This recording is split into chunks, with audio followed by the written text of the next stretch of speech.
What is going on, guys? Officer O'Leary here, back again with another full ride experience.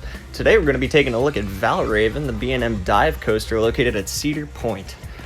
But real quick before we get started, I just wanted to give a shout out to my buddy Mike, aka Coaster Crusader.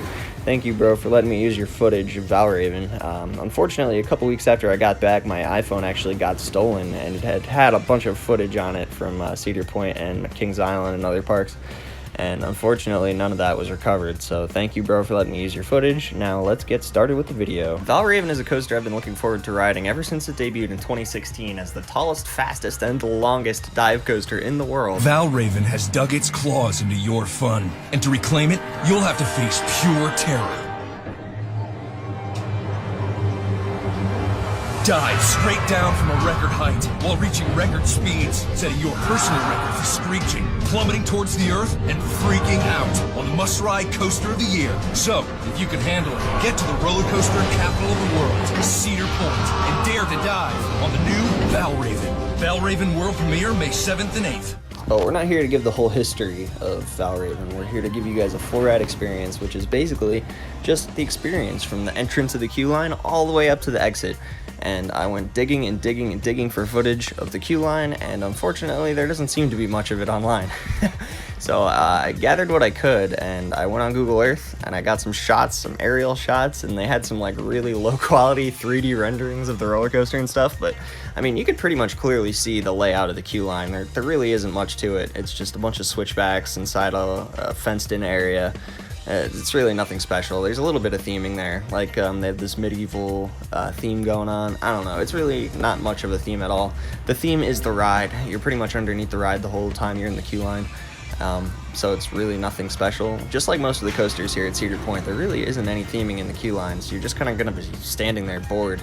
Luckily, my friend Coaster Joker and I, when we got to ride it, there wasn't any line at all. We got to get right on. Maybe there was a 5-minute wait, but yeah, we got right on the ride.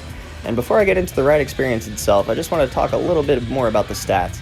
So the track length is 3,415 feet, the height is 223 feet, the drop is 214 feet, which is pretty good. I mean, that's a pretty far drop right there. That's over 200 feet. That's a crazy far drop.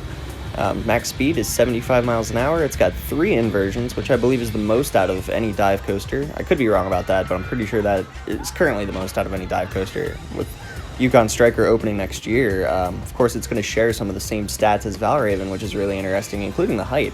I believe it has more inversions though, but of course on Valraven you've got the vertical angle of descent at 90 degrees for a straight down drop, absolutely scary as hell. And then you've got a 165 foot tall Immelman can't talk, dive loop, as well as a zero-G roll, which almost stalls out. Like, it's really slow, the zero-G roll. But anyway, let's get into the POV. I want to show you guys exactly how the ride looks from the first-person perspective. Of course, we're not going to use my POV because my POV was in the back row.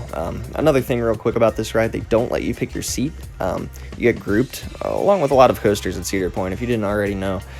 They like to assign your seat for you, which kind of sucks. You can of course ask them what seat you want, but they're not always going to give it to you. Overall though, for my review, I think I'm going to give Valraven a 7 out of 10. I can't give it any higher of a review than that, mostly because it just wasn't anywhere near my expectations. I expected it to be a much more enjoyable ride than it was. Unfortunately, the ride suffers from a pretty bad rattle. It shuffles on the track, it vibrates back and forth a lot. It's really not a very comfortable ride, unfortunately, and it uses the B&M vest restraints, which are literally my nemesis because I'm tall and skinny. So every time I ride a coaster with those vest restraints, it ends up pushing down against my pelvis and my lower stomach really hard, and it just ends up not being a very comfortable ride. But let me know what you guys thought of Valraven if you've already ridden this coaster, and let me know what you think about it in the comments. Thank you so much for watching. If you guys enjoyed this, don't forget to leave a like or a comment. It definitely makes me want to make more of these in the future. And stay tuned for the back row POV at the end. Thank you guys again for watching, and peace out.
Oh my god.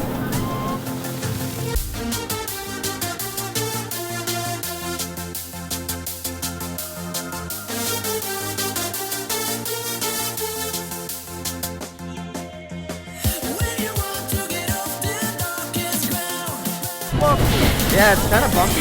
Whoa. Alright, dive number 2! Let's go!